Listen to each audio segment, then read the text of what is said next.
Santo Deus e nosso Pai, nesse momento nós rogamos a Tua graça para que os expositores, ó Deus, possam nos transmitir, ó Pai, o testemunho desses homens, o seu trabalho e sua obra, de maneira que o Senhor possa ser reconhecido em tudo aquilo que for falado e que sejamos, ó Pai, aqui mais uma vez pedimos, inspirados, ó Pai, a sermos agentes de avivamento em nosso tempo, em nome de Jesus. Amém.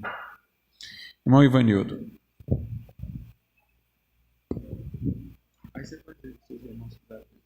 Tá bom. Amém. Saúde os irmãos com a graça e a paz, nosso bondoso Salvador Jesus Cristo. Fica então nesse momento, irmãos, o convite para os irmãos quiserem, desejarem, sentar-se aqui embaixo, tá certo? Ocupar aqui os bancos, não podem ficar à vontade, tá certo? Foi com grande prazer, irmãos, que eu recebi esse convite, essa oportunidade de estar compartilhando um pouco das pesquisas que eu realizei quando estava fazendo, a minha faculdade. Eu me formei em teologia pela Universidade Metodista de São Paulo. E lá, meus amados irmãos, como possui de fato a tradição wesleyana, eu não demorei muito para descobrir o assunto com o qual eu iria tratar lá na faculdade, que de maneira, irmão, geral, foi assim bem vista e bem aceita. Inclusive um pequeno testemunho que eu vou aqui passar para os irmãos. Antes de fazer o comentário das pesquisas, quando eu propus falar sobre o metodismo, particularmente o trabalho de John Wesley, que obviamente teve, irmãos, grande apoio, tanto do seu irmão George Whitefield e outros colaboradores, pouco mencionado nesse trabalho, que foi grandiosamente ali usado por Deus, no caso, os irmãos Wesley com seu trabalho propagando a palavra de Deus. Então, quando eu decidi, isso em 2010, na verdade já estava quase concluindo em 2014, entre 2013 foi que eu decidi falar um pouco sobre o metodismo, passei a pesquisar. Na verdade, como eu conheci o metodismo, assim, quem mais me influenciou a tratar desse assunto, que por sinal, irmãos, é bastante enriquecedor, eu vos digo, quando nós nos damos a pesquisar a história dos cristãos no passado. Houve muitos homens de Deus que passaram na história, irmãos, que foram usados por Deus de uma maneira singular, de uma maneira maravilhosa, e no caso eu bastante me identifiquei com o metodismo, e foi graças, às diversas pregações e ministrações do nosso pastor Glau. Foi a maneira como eu passei a conhecer,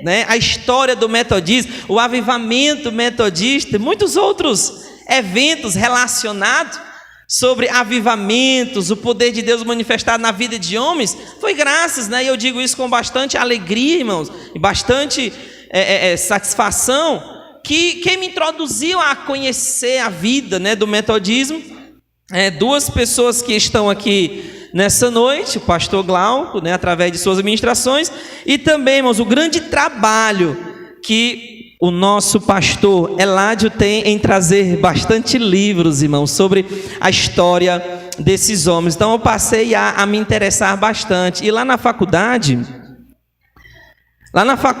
amados irmãos, quando eu propus a falar sobre o metodismo, o meu orientador, que me ajudou na pesquisa, quando ele soube que eu iria falar sobre o metodismo, irmão, ele ficou altamente assim alegre, porque ele sentiu assim uma alegria tão grande que muitas pessoas que passaram por lá pouco comentavam sobre esse assunto.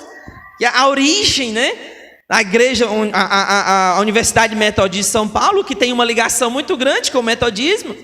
Então ele ficou assim bastante interessado nesse assunto, e eu disse para ele como eu passei a conhecer, como eu passei a estudar o metodismo, Inclusive ele me presenteou com um livro sensacional sobre o metodismo para me ajudar nas pesquisas. E um fato, irmãos, que eu gostaria de deixar aqui registrado, que quando eu estava conversando com o meu orientador, ele é um bispo emérito do metodismo, né, Paulo Ares Britos, lá na Universidade Metodista de São Paulo.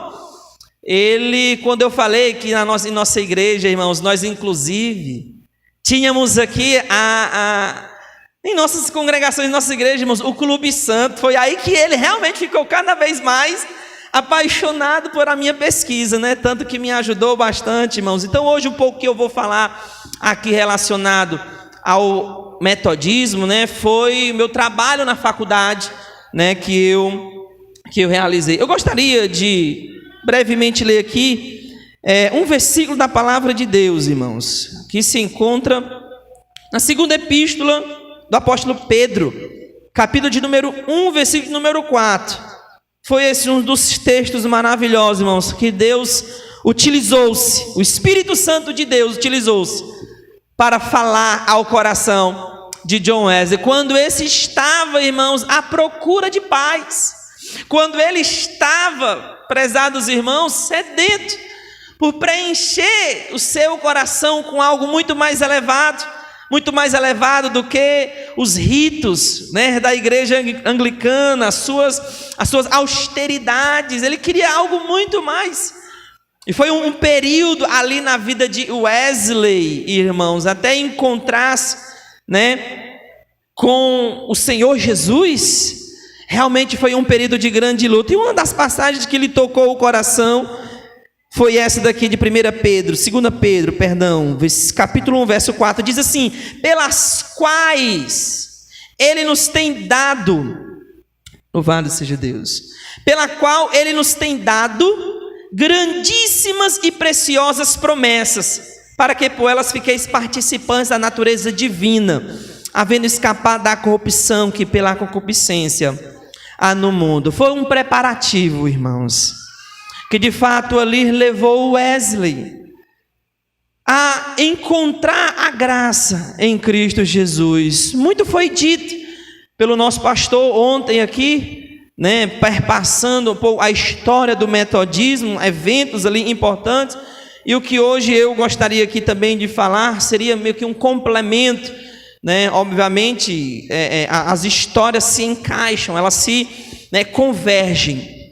Tá certo? Então eu vou estar falando um pouco sobre o avivamento metodista, particularmente focando a vida de John Wesley. Não que outros, como eu disse, né, outros tiveram grande importância naquele movimento que estava, por assim dizer, irmãos, determinado, né, ou escolhido pela divina providência, a graça de Deus, para trazer não uma nova religião na Inglaterra, mas para lançar as bases, irmão, daquela religião renovada, da fé cristã renovada nos corações dos homens. Era isso que o Wesley ansiava. Nada do que ele fazia, de todas aquelas práticas ascetas influenciadas pelos pietistas, os moravianos, que ele de fato foi de grande importância na vida de John Wesley, quando ele ainda, né, não tinha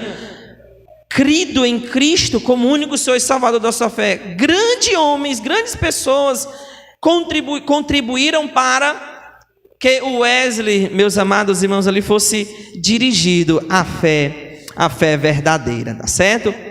E um dos grandes eventos que eu gostaria de destacar foi justamente o momento do seu resgate, quando ele ainda era uma criança, resgatada, meus amados irmãos, ali de uma casa que estava pegando fogo. Ele foi de uma maneira, irmãos, vos digo, milagrosamente salvo, porque Deus tinha um plano, com certeza, na vida, né, daquela criancinha que haveria de se tornar o grande avivalista do século XVIII. E, meus amados irmãos, nós não poderíamos deixar de falar, né, a importância que foi o metodismo, a importância que foi os trabalhos dos irmãos Wesley e os seus cooperadores, como Benjamin Egan e outros que colaboraram, irmãos, com a pregação, o zelo. Porque todos aqueles jovens, irmãos, que no começo estavam ali tão preocupados com uma vida santa, uma vida de piedade, eles vieram depois descobrir a graça libertadora em Cristo Jesus. E se os irmãos me permitissem, que eu gostaria de fazer uma breve leitura de um dos textos que serviu-me para a minha pesquisa na universidade. Tratando do cenário da Inglaterra do século XVIII. Mas, irmãos, nós encontramos essa seguinte descrição. Mateus Lieve, um dos autores, um dos que falaram da vida de John Wesley, ele diz alta sociedade britânica. Isso ele falando do cenário, meus amados, caótico, decadente da Inglaterra no século XVIII. Ele diz: a alta sociedade britânica ainda não tinha saído da prolongada orgia que Carlos II e seus cortesãos tinham submergido. A família real dava o mau exemplo do relaxamento dos bons costumes, e a nobreza seguia. Por exemplo, Carlos II, em suas cartas ao filho Lord Chesterfield, ele instruiu o seu filho, irmãos, na arte da sedução, como se essa fosse uma das matérias educacionais do homem culto. Mas um dos grandes problemas, somados a todos os outros, irmãos, que levaram a Inglaterra a um declínio, era a vida moral e a vida religiosa, que foi justamente daí onde o metodismo emergiu para resgatar, irmãos, as bases do verdadeiro cristianismo. Diz ainda um dos grandes teólogos e pregadores, Leonard Ravenhill, que quando estiver a igreja, como estiver a igreja, ou seja, a época que a igreja do Senhor, como ela estiver na sua conduta, na sua moral, no seu trabalho, assim como estiver a igreja, assim estará também o mundo. E um dos que estiveram próximos ali, que foram líderes do metodismo, John Fleet, resume a crise que estava acontecendo, irmãos, na Inglaterra de uma maneira muito poética, mais contundente e sincera. Ele dizia o seguinte: o verdadeiro escândalo da Inglaterra no século XVIII era a lepra que ele envenenou o sangue. A mancha negra sob o escudo luminoso de uma história estava na decadência geral da religião que reinava nos primeiros 50 anos. A fé da Inglaterra estava moribunda. Os seus horizontes espirituais escureciam com as trevas de uma meia-noite polar e estavam frios como as geleiras árticas. Meus amados irmãos, causa-nos um arrepio até ouvir essas descrições, porque foi nesse contexto, irmãos, que os irmãos Wesley trabalharam para trazer e remover toda essa lama da tradição, da decadência moral, para que o verdadeiro cristianismo pudesse reinar e brilhar naquela cidade, naquele país, e também influenciar o mundo. Duas pessoas, irmãos, naquela época ali, estavam destinadas de maneira oposta a influenciar a sociedade. Uma delas era Voltaire, um dos filósofos ateus, que quando ele esteve, irmãos, na Inglaterra, ele até que profetizou, mas por duas vezes a profecia de Voltaire não se cumpriu. Uma era que a igreja, o cristianismo seria extinto, e nós sabemos que depois a casa do próprio Voltaire se tornou um grande local onde as Bíblias eram impressas. E outra coisa, ele disse: a religião está fadada na Inglaterra, o cristianismo ali na Inglaterra está ao ponto de desaparecer. Só que ele não sabia, irmãos, que Deus estava, na verdade, preparando ali um grande homem para abalar e fazer o próprio Voltaire, mais uma vez, irmãos, se contradizer. Porque o Wesley, meus amados irmãos, ali com todas aqueles, mesmo com os rituais, mesmo com aquelas atitudes que ele havia e que haveria de influenciar bastantemente ele, foi lá numa casinha, numa reunião, que nem interessado muito estava por aquela reunião, embora sedento por encontrar a paz interior, foi lá numa ruazinha, numa casa, na rua Aldersgate, onde a luz do Evangelho brilhou, e lá ele teve uma experiência maravilhosa com Deus. A sua infância, meus amados irmãos, a infância de Wesley foi bastantemente ali influenciada por nada mais, nada menos do que a sua própria mãe, Susana Wesley. Grande mulher, grande esposa e uma mãe exemplar. A influência que Susana teve na vida, irmãos, de Wesley marcou profundamente, ao ponto de ele até permanecer correspondendo-se com ela, mesmo numa fase já avançada. A maneira, com a afetividade que ele tinha, a proximidade que ele tinha com a sua mãe, Susana Wesley. E nós temos então, irmãos, uma preparação, um momento de preparação, que vai ali desde o seu nascimento, por assim dizer, até o ano que ele se converte, 1738. Tanto a sua participação no Clube Santo, tanto a sua ida para a Geórgia, porém com pensamentos totalmente equivocados, no intuito de encontrar a salvação pelas próprias obras. Wesley pôs-se na mente dele que, fazendo tudo aquilo que ele achava religiosamente, ele poderia então, irmãos, encontrar a paz e o perdão. E uma das frases que bastante me impactou quando eu pesquisava sobre a vida de Wesley veio de Rosalie April, que dizia que Deus fez esses jovens idealistas, esses homens jovens, tão cheios de ideais, chegar ao ponto, meus amados, do desespero. Ela diz isso. Ela diz aqui o seguinte, prezados irmãos: mas os irmãos Wesley tinham de aprender que é impossível atingir santidade de vida por normas pré-estabelecidas, pela instrução ou qualquer esforço próprio. Deus deixou esses dois jovens tão idealistas serem derrotados e sentirem-se como somos impotentes em nossa força e como precisamos de um poder que não é nosso para sermos vitoriosos. Eles de fato sentiram a miséria de suas condições. Foi esse o ponto culminante da vida ali de Wesley, a ponto de não ter mais em que se apegar, não ter mais ali o que fazer. Uma das coisas que ele até intentou fazer foi deixar de pregar, o que foi contradizido pelo seu amigo Peter Boyle, que disse: continue, Wesley, pregando a fé até que você a encontre. Continue falando dessa fé que liberta, até que você mesmo possa encontrar essa libertação. Louvado seja Deus por isso. O homem que estava ali intensamente interessado, irmãos, em questões espirituais. Wesley, meus amados irmãos, ali triste, cabisbaixo, quase que desistindo de tudo, Deus utilizou-se de pessoas ao seu redor para poder ali motivar e incentivar. E foi realmente numa ruazinha, num localzinho bem simples, onde ele mesmo não estava tão interessado em ouvir, mas a leitura, meus amados irmãos, de um comentário. E é interessante quando os autores vão falar sobre esse momento, que Wesley passou a ouvir um simples comentário, irmão, de Lutero, a carta aos Romanos.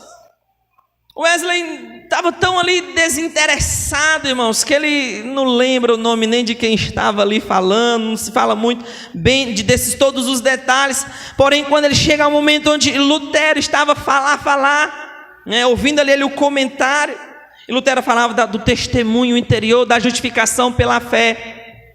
Algo maravilhoso aconteceu, irmãos, na vida daquele homem, John Wesley, a sua conversão. E ele relata, irmãos, de uma maneira maravilhosa essa etapa da sua vida, né? Que representa ali a sua preparação, o seu momento, que ele se abre de fato para o Evangelho, onde Wesley ali, ele encontra, irmãos, o próprio Cristo, por assim dizer. E obviamente esteve ele ligado a grandes movimentos no passado, inclusive a própria Reforma Protestante. Teve essa influência na vida, irmãos, de John Wesley. Muito maravilhoso a história deste homem, a sua conversão, o seu ímpeto, o seu trabalho. E foi a partir desse momento, irmãos, portanto, que ele começa a se interessar cada vez mais da vida interior, da vida com Deus, e compartilhar a sua fé. Portanto, ele passa por um momento ali de aprendizado espiritual com a comunidade dos moráveis. Teve, porém, a colaboração de seu irmão nos seus trabalhos, que vai ser aqui comentado logo após. A vida de Charles Wesley estaria, irmãos, ligada intimamente à de John Wesley e ao movimento chamado movimento metodista. Os trabalhos dos irmãos Wesley e uma palavra, irmãos, falada ali com toda sinceridade, ela transforma vidas. E foi um momento onde, quando o John e Charles estavam ali com seu pai no leito, o pai dele disse, meus amados, inspirado por Deus, falando a Charles: seja firme, meu filho, seja firme, porque a religião vai ser restabelecida, um grande mover de Deus acontecerá. Eu não verei, disse ele, mas vocês verão esse mover. Enquanto a John Wesley, ele dirige a palavra, dizendo: meu filho, o testemunho interior, pense nisso, foque nisso, no testemunho interior. Foi aí, meus amados, onde Deus levou o Wesley a perceber que a fé verdadeira era a fé que transforma o coração, que realmente tira ali todo o fardo, todo o peso, toda a lei, todas as tradições, dando lugar a uma vida interior livre de pecado, livre ali de aspectos exteriores. Embora o Wesley estivesse muito ligado devido à sua participação na vida religiosa da igreja da Inglaterra. Então Wesley teve, meus amados irmãos, ali grande a participação de Charles Wesley. Teve também de John Whitfield, grande pregador, como foi falado inclusive aqui ontem, um dos que primeiro vieram a se converter à fé verdadeira. E, meus amados irmãos, com base no seu testemunho, e não vou conseguir aqui relatar todo o conteúdo que foi aqui, obviamente, separado, mas eu quero dizer, meus amados, como aqueles jovens se dedicaram ao trabalho de evangelização. Mas eles tiveram que passar primeiramente por essa transformação, tiveram que passar por essa vida com Deus, ou seja, Deus tinha que fazer algo neles primeiro, para que eles pudessem, irmãos, com base nesse testemunho, com base nessa experiência salvadora com Deus, começaram a testemunhar a todos que eles encontravam, não importava a quem eles falassem aquilo, quer fosse grandes homens, quer seja a plebe, quer seja, meus amados, não pessoas ali mais simples, mineiros. Ou seja, o metodismo, meus amados, não se voltou para as classes mais desprezadas na sociedade da Inglaterra do século XVIII. Isso foi um grande impacto naquela sociedade, ao ponto de um dos historiadores e pesquisadores do metodismo, meus amados, dizer que a Inglaterra, ela foi salva, ela foi libertada, prezados irmãos, de uma grande revolução que levaria a um caos tremendo, irmãos, se não fosse os trabalhos desses irmãos e desses pregadores inflamados com a mensagem de salvação. Nós temos, portanto, meus amados irmãos, vou passar um pouco rápido aqui, porque o tempo de fato é curto para tratar, irmãos, de um assunto tão vasto, mas eu gostaria de compartilhar esse trabalho, irmãos, excelente, de pesquisar o metodismo, de estudar os primeiros anos do movimento, enquanto teve ali sob a liderança direta de Wesley, meus amados. Infelizmente nós sabemos que depois da sua partida, muito tempo depois, aí houve diversos fragmentos do metodismo, mas enquanto Wesley esteve ali na frente, inclusive até próximo já da sua morte, com 88 anos, ele pôde dizer uma frase que muito me chama a atenção, porque ele disse, graças a Deus, né? Porque até aqui o Senhor nos ajudou. Graças a Deus, o melhor de tudo é isso. O melhor de tudo, meus amados irmãos, é que Deus, dizia Wesley, está conosco. O melhor de tudo, irmãos, é que Deus está presente. O Deus Emanuel está conosco. Motivado pela mensagem, pela experiência de conversão, de coração aquecido, meus amados, Wesley então começa trabalhos de evangelização, de pregações. George Whitefield teve primeiramente essa perspectiva, esse pensamento de pregar ao ar livre, chamado portanto de o pregador, o príncipe dos pregadores. Porém o Wesley também ali foi motivado, foi impactado a pregar, a ensinar as pessoas sobre o verdadeiro caminho da justificação, do testemunho interior. Amados irmãos, eu gostaria para finalizar aqui, já que nós inclusive ouvimos aqui muito ontem, um pouco hoje também, eu queria aqui, meus amados, falar um pouco do legado, do tributo que realmente, meus amados, falaram de Wesley.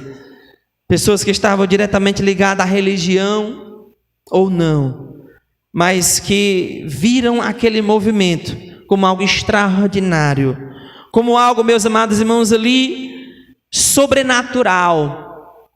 Porque se não fosse aqueles irmãos empreendendo tamanha obra de resgatar a base do verdadeiro cristianismo, da piedade, do amor ao próximo, da justificação pela fé, da ajuda aos necessitados, o Wesley se dirigiu a todos eles, todas as classes da sociedade, inclusive até incentivando a William Wilberforce, que lutava em outra frente contra a escravidão, naquela época era grande.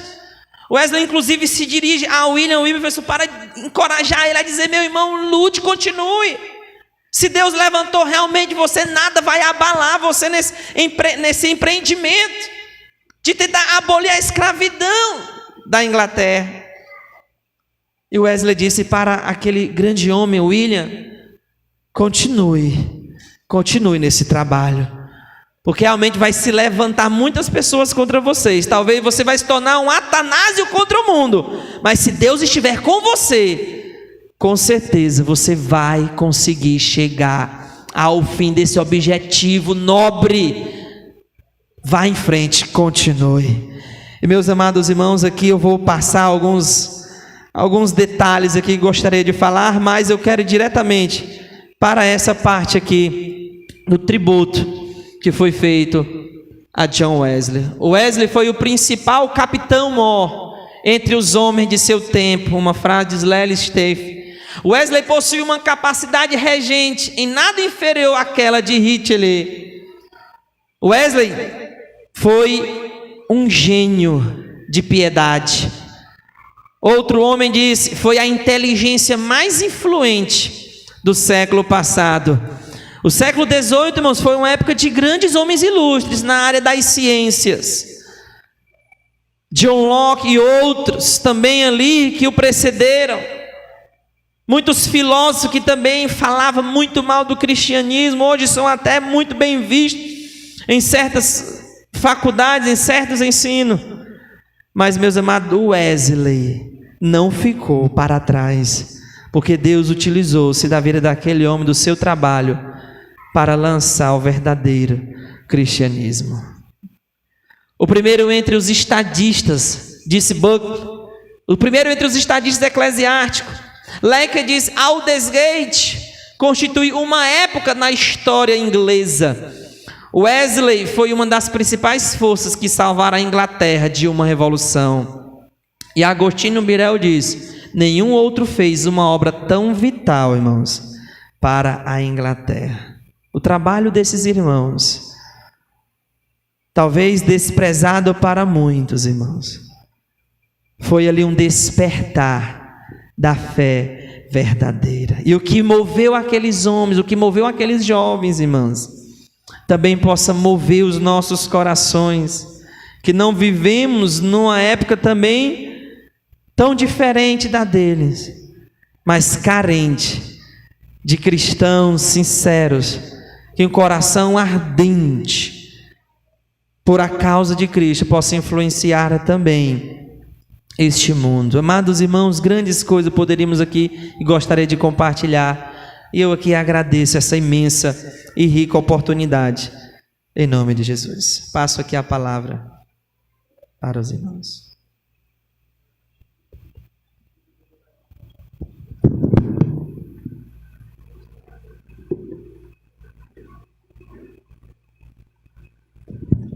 Amém. Nesse momento nós vamos orar pelos dízimos e ofertas. Os irmãos vão entoar a Deus um cântico e aqueles que quiserem contribuir terão a oportunidade.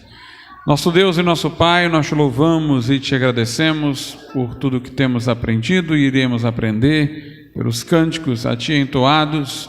E nesse momento pedimos que o Senhor receba nosso culto, nosso louvor, também na forma de dízimos e ofertas que trouxemos à tua casa. Abençoa aqueles que dão com alegria, Senhor, e que dão reconhecendo neste ato um culto à tua excelsa pessoa. Em nome de Jesus. Amém.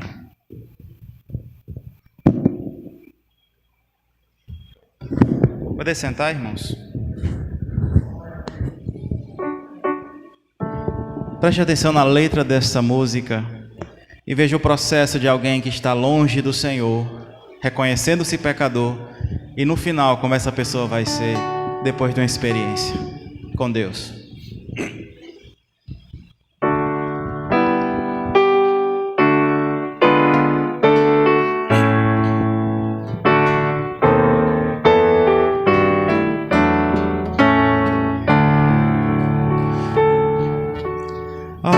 Acharei-me em Deus, pode ainda perdoar, esquecer pecados meus, minha vida transformar. Eu que sempre resisti, sua ira suscitei, seus apelos não ouvi, transgredi a sua lei. Arrependo-me, Senhor, tenho ao mal grande aversão, sinto na alma grande horror, posso ver o teu perdão.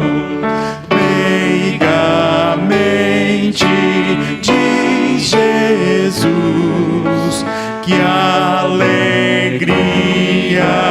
no meu ser, por salvar-te fui à cruz, salvo estás se podes crer. Depois de Jesus tudo muda. Sim, eu creio e salvo estou, reina gozo lá no céu, pois a nova já chegou, de mais um que nele crê.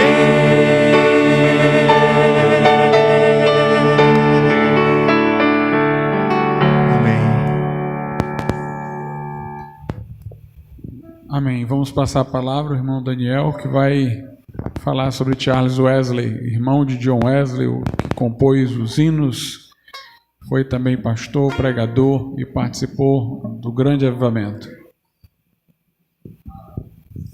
Amém. Eu saúdo os irmãos com a paz do Senhor.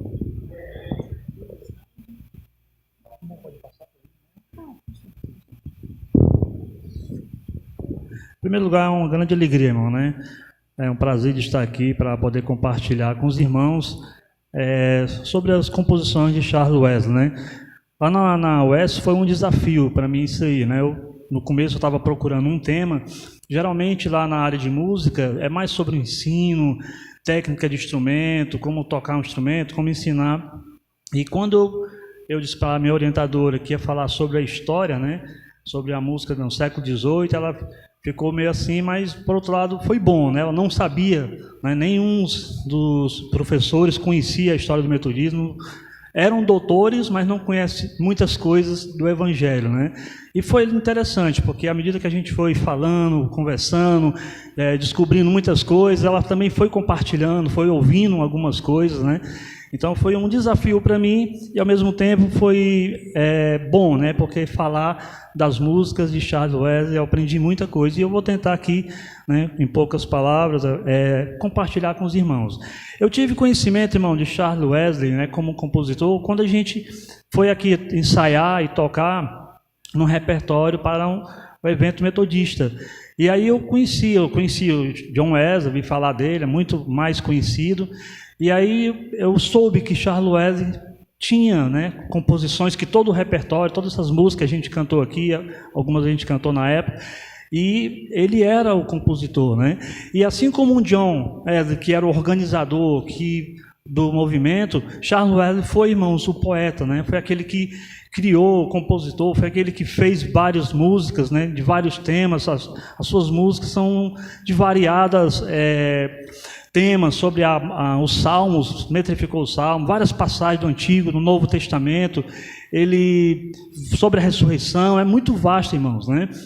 As suas composições variam de 7 a 9 mil composições, então é muito vasto. E uma das características deles, né, a gente estudando, como foi dito aqui pelo irmão Fabiano, é a sua escritura, né, é a letra, além de ser uma letra poética, irmãos, né, bem poética, muito bem feita, também é muito escriturística, né, coisas que a gente sente falta hoje em dia, né, muitos hinos não são bem poéticos, não são tão poéticos, não tão, e muito menos nas escrituras. Mas antes da gente se ater, a primeira coisa que eu queria falar é sobre a influência, irmão, né? Já que Charles Wesley compôs tantas músicas, tantas composições, e contribuiu bastante com John Wesley para o crescimento do metodismo, quais foram as influências, né? A primeira, irmão, que eu vou citar é Lutero, né? Lutero, Charles Wesley, ele leu um comentário de Gálatas, né, de Lutero, e a partir daquele comentário ele já começou a ter uma experiência. Depois ele teve essa experiência com Deus, como nós conhecemos, que transformou, né, a sua vida. Então, Lutero, irmão, ele foi um primeiro, né, a contribuir para a igreja, para a liturgia da igreja, o louvor congregacional. Até então, o louvor era um pouco específico, e Lutero queria, irmão, que todo crente, que todo cristão louvasse ao Senhor na igreja. Então, ele instituiu o louvor congregacional. Então, ele pegava músicas populares, muitas músicas que eram conhecidas, adaptavam para que todo mundo pudesse cantar. Foi uma grande contribuição, irmão, como ainda hoje, né, o louvor congregacional na igreja. E um outro foi a instituição do coral, né? E à medida que o tempo foi passando, foi tão influente, irmão, o coral na igreja, que no século seguinte, 17 e 18, chegando principalmente com João Sebastião Bach e Handel, os corais se tornaram perfeitos, né? Como o Aleluia de Handel, muito conhecido. Então, essa contribuição de Lutero para a inódia cristã foi muito importante. Calvino, irmão, também foi um influenciador, embora seja bem diferente de Lutero. Calvino, ele não admitia todo tipo de louvor na liturgia, ele só aceitava os salmos de Davi, os 150 salmos, ele não aceitava outro. Então, e ele também não aceitava que a pessoa cantasse com instrumentos, só poderia ser cantada uma só voz, não aceitava 2 vozes, 3 vozes. Calvino, irmão, ele queria que as pessoas louvassem a Deus sem impedimento algum, ele não queria que nada impedisse o louvor a Deus, né? E aí, por isso, nessa vontade dele, né, de que as pessoas se vissem a Deus, nem o impedisse, fosse uma adoração perfeita. Então ele não aceitava nenhum instrumento, né? Na sua casa poderia tocar o instrumento, poderia usar vozes, 3 vozes, mas na igreja não, né? Foi um radicalismo rígido, mas ao mesmo tempo que ele queria que nada atrapalhasse o louvor a Deus. Com Calvino, irmãos, em 1561, ele fez um inário, o Saltério de Gênebra, que foi os 150 salmos metrificados. Isso foi muito influente, irmão, na Inglaterra, nos outros. Por um bom tempo se cantava muito somente os salmos. Só depois que veio começar a introduzir os louvores também na liturgia cristã. Outro influente, irmão, foi Isaac Watts, né? Isaac Watts muitos hinos, inários que John Wesley e Charles Wesley editaram, tem muitos hinos, estão contidos lá os hinos de Isaac Watts. Lá no Clube Santo, né, segundo seus biógrafos, lá no Clube Santo eles já cantavam os hinos de Isaac Watts, né? Já ali naquele momento que eles buscavam Deus, que eles buscavam a santidade, a vida santa com Deus, eles já louvavam os hinos de Isaac Watts, que foi um grande poeta, considerado o pai da inódia inglesa. Os moravos também, irmãos, né? Lá mesmo no navio, quando ele estava viajando para a Geórgia, ele ficou impactado como os morávios cantavam, né? Com alegria, né? E não era, irmão, só nos momentos bons, né? No momento de tribulação, no momento quando o barco estava para afundar, quando o barco estava à deriva, né? Eles estavam ali orando, estavam ali louvando a Deus. Aquilo ali impactou a vida de John Wesley e Charles Wesley. É tanto que John Wesley traduziu vários hinos do alemão que os moravos cantavam e foi colocado nos primeiros inários de 1737 e 1738. Os hinos de Charles Wesley começaram a ser incluídos nos seus inários a partir de 1739, irmão, e foi até o final da sua vida. O último inário que ele fez, 3 anos antes de morrer, foi em 1785. E foi um inário, irmão, que ele fez para os presos. Ele gostava de visitar, e lá ele fazia muitos presos, né, se converteram através dos seus hinos, através das suas mensagens. E ele fez, né, um último inário que ele editou. Porém, irmãos, em meio a tanta composições, irmãos, que Charles Wesley fez, durante a minha pesquisa, foi descoberto, né, foi percebido que ele não musicalizou os seus hinos. Ele não criou a melodia dos seus hinos. Apenas ele criou a letra. Mais quase 1000 composições, poemas de letra, mas não tinha melodia. Aí eu consultei até a Cime Monteiro, que fez traduziu um livro de Trabajan em 2017 sobre a biografia de Charles Wesley, e eu conversando com ela, que ela é uma estudiosa também de Charles Wesley, e ela falou realmente que não há nenhum documento, nenhuma partitura, né, que diga que ele musicalizou. E aí ficou a pergunta, e agora?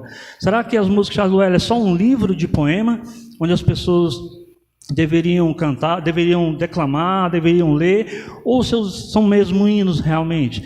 Mas 3 coisas, irmãos, eu quero falar aqui que realmente tem essas 3 razões pelas quais a gente pode dizer que os poemas, que as composições de Charles Wesley realmente foi usado, né, no cântico do metodismo. O primeiro deles, irmãos, é que quando Charles Wesley compôs os seus hinos, ele tinha a intenção de que fosse cantado.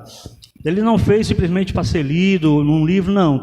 Ele queria realmente que fosse cantado, e ele fez em forma de inário, que era uma coisa bem comum na época, né? Calvino fez isso, Lutero fez isso, Isaac Watts também fez forma de inários. Então, e os próprios títulos dos inários também já indicavam isso: hinos de seleção, hinos para grandes festivais, hinos da graça. Então, os próprios títulos dos inários já apontavam que as suas composições eram para ser cantado. E nos seus prefácios, né, tem um inário de 1761, onde Charles Wesley fala bem claramente que eram para ser cantados, e até dá umas dicas de como os irmãos deveriam cantar. Uma outra razão, irmãos, e esse aqui é importante: quando Charles Wesley compunha, ele fazia, irmãos, de uma forma estrófica. O que é um hino em forma estrófica? Ele dividia os seus poemas em estrofe, e todas as estrofes tinham que ter a quantidade de versos iguais. além dos versos, tinha também o mais importante, de uma forma métrica. É como esse hino Mil Glórias, né? Esse Mil Línguas que a gente cantou. Ele tem aqui, o original dele tem 18 estrofes. Cada estrofe tem 4 versos. E a métrica, o que seria a métrica do hino? Seria a quantidade de sílabas. Se eu tenho 4 versos, esse hino Mil Línguas, ele tem 8, 6, 8, 6. 8 sílabas no primeiro verso, 6 sílabas no segundo verso, 8 sílabas na terceira e 6 na quarta. E qual é a importância disso? Isso era importante, irmão, porque se uma melodia tivesse a mesma métrica daquele poema, você poderia cantar não somente um hino, mas várias melodias poderiam ser cantadas no mesmo poema.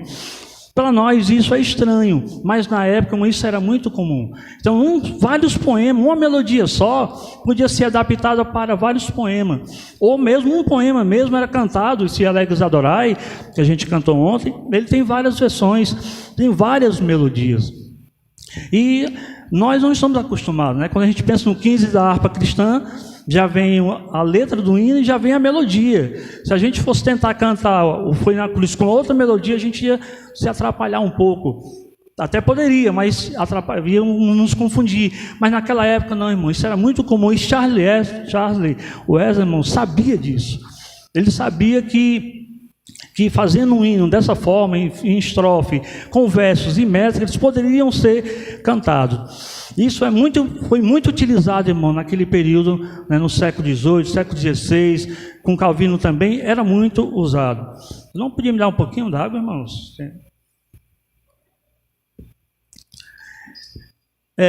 E há 2 hinários também importantes, que foi em 1746, quando Charles Wesley conheceu Frederic Lampe.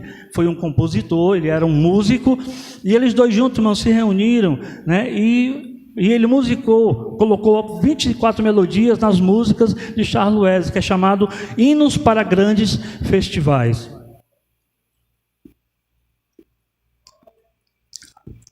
E ali, irmãos, ficou registrado não somente as letras das músicas, mas também as suas melodias.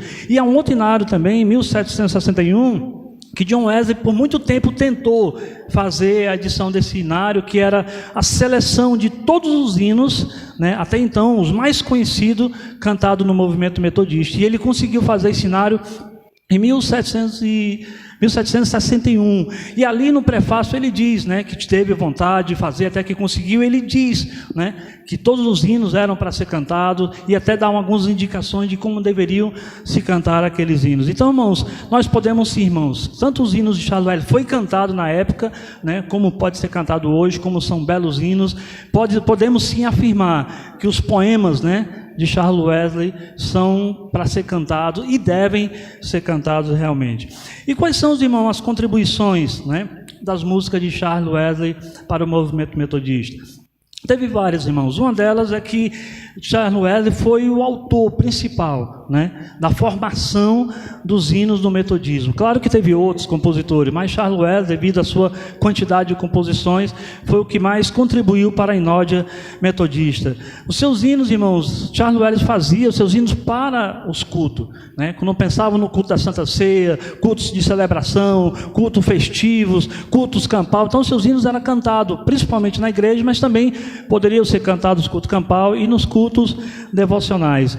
E as suas músicas, irmão, foram usadas como instrumento de divulgação da doutrina, né? Como a Fabiana aqui falou, né? Era muito escriturístico, muito teológico, né? Charles Wesley, irmão, soube, irmão, unir a poesia com a teologia, né? Enquanto John Wesley escrevia a sua teologia dentro dos seus sermões, Charles Wesley escrevia a sua teologia também nas composições dos seus hinos. E ele se via como os hinos, se via como a divulgação daquilo que eles acreditavam sobre a graça, sobre a perfeição, sobre a bondade, sobre o amor de Deus. E tinha também, irmão, uma intenção, funcionava como um instrumento de doutrinação, de pedagogia, de ensino, né? A gente não pega um hino o cantor cristão, ou a harpa cristã, e a gente começa a ler e meditar. Não, a gente faz isso com a revista da escola dominical, com outro livro. Mas naquela época, irmãos, além dos hinários, além de servir como uma forma de adoração para ser cantado na igreja, também podia ser como meditação, né? Era uma prática comum na época. Então eles usavam também como uma forma de devocional, como uma forma de leitura na sua casa individual.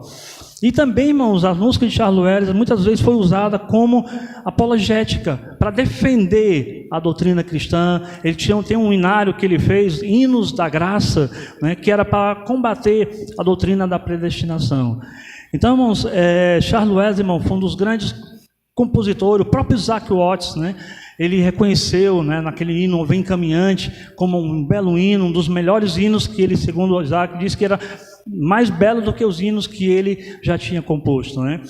Então, irmãos, e eu quero terminar a minha fala apenas comentando duas coisas, irmão, desse hino Ó Vem Caminhante. Porque nesse hino a gente vê, irmãos, se você parar para ver a letra, se você parar para ver como ele foi feito, a poesia, os versos, né? A gente vê ali a poesia, a gente vê ali a beleza poética que tem naquela música. E mais do que tudo, né, irmão? Uma música não é só para ser bonita. Uma música, um hino, não é somente para a gente gostar de ouvir porque é bonita, porque é melodiosa, porque tem uma boa voz quem está cantando, nada disso, irmão. O mais importante é porque ela toca a nossa alma. O mais importante é quando o hino toca o nosso coração, nos eleva a Deus, tira a gente da terra e nos leva a Deus. E se você ouvir esse hino, irmão, né, bem atento, com o coração aberto, irmão, você não tem como você não chorar, não tem como você se elevar a Deus, porque ele é um hino muito cristocêntrico, né? Ele fala assim: olha, tu morreste por mim na cruz, né? Tu morreste por mim, porque o evangelho, irmão, é isso. Não existe evangelho, irmão, sem a morte de cruz. Não existe evangelho, não é uma reunião apenas de pessoas, mas são pessoas redimidas e lavadas pelo sangue de Jesus, que foi derramado na cruz do Calvário. E John Wesley também nesse hino, irmão, ele fala uma coisa interessante. Ele revela-se, irmãos, os seus medos, né, as suas fraquezas. Ele diz: na miséria do meu caminhar, no meu fraquejar, ele diz, ainda que confiando em Deus, ele diz que as opressões ainda são grandes. Porque, irmãos, mesmo que a gente confie em Deus, né? Porque a Bíblia diz que Deus permite que os crentes, irmão, passem por provações. Paulo diz: aqueles que desejam viver piamente padecerão aflições. E há muitos momentos, irmão, na vida do crente que ele se encontra como aquele hino está, né? Que ele retrata Jacó lutando com o anjo e ao mesmo tempo o conflito do crente com Deus. E ele revela, irmão. Quantos de nós, irmãos, temos coragem de revelar os nossos medos, né? Quantos de nós tem medo de dizer: olha, eu sou fraco, eu estou fraco nesse momento, eu estou débil, eu estou, como Charles Wesley falou naquele hino, eu sou fraco, estou fraquejando, né? Eu preciso de Deus. E o mais importante, irmão, não é só mostrar a sua fraqueza, não é só mostrar que naquele momento ele está em conflito, está em aflição, irmãos, mas é porque no mesmo hino ele diz: eu almejo ver a sua voz. Onde é que tu estás, Senhor? Onde é que tu estás? Se revela, fala para mim.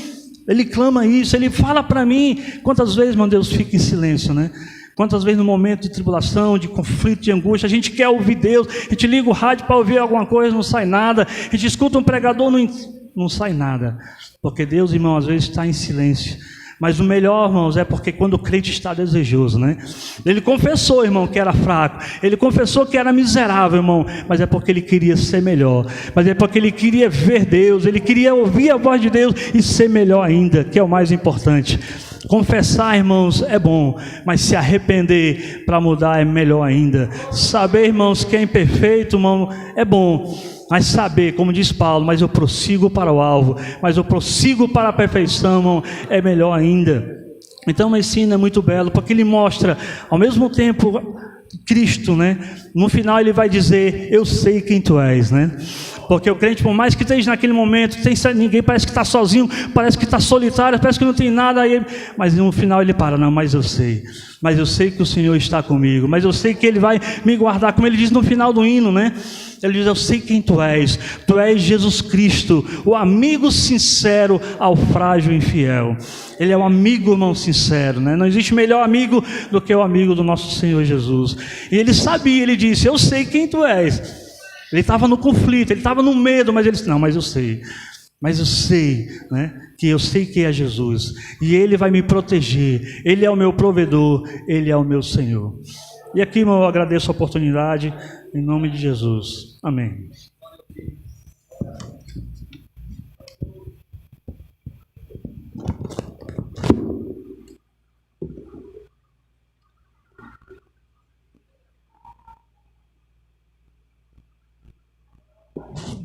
Glória a Deus, que coisa gloriosa, né, irmãos? A inspiração, né, os hinos, né? E o irmão Daniel aqui traduziu com todo sentimento e paixão, né?